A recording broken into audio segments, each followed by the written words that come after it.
how do I propose a zoning change? So I think the first step is looking at your current zoning. And so a lot of landowners aren't certain exactly what they can do on their property at any given time. And so when you look at a property and you say, I think I need to change the zoning first, I'd reach out to a land use attorney and say, do I need the zoning change? And we'll tell you yes or no. And then you take a step back and you say, is what I'm proposing consistent with the future land use or comprehensive plan in the area, the community's long-term vision of what this property should be? And if it is, then you typically have an application process where you review your proposed use, the kind of impact of the change, if you're increasing residential density or you're allowing more square footage of a use, what that does to roadway networks and utility infrastructure and water and sewer demand.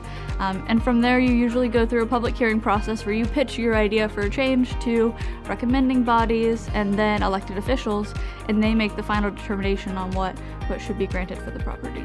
Each zoning case is unique, and so I think that zoning is specifically catered to the community where it's located.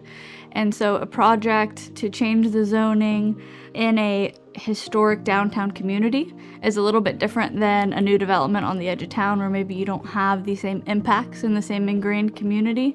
I think striking that balance of, again, protecting what's already there and making sure you're bringing forward a compatible development is key. Some of it is not always easy. You have to look at professional guidance. It's heated, it's emotional, it should be. We're all high stakeholders in our community, and so it can always be passionate. But at the end of the day, what you bring forward has to be tested against a lot of uniform metrics in terms of impacts, consistency, compatibility. And if you move forward with something that's supported by professional technical staff and your consultants, the land use attorney's job is just to present those findings so that the elected board can make the right decision.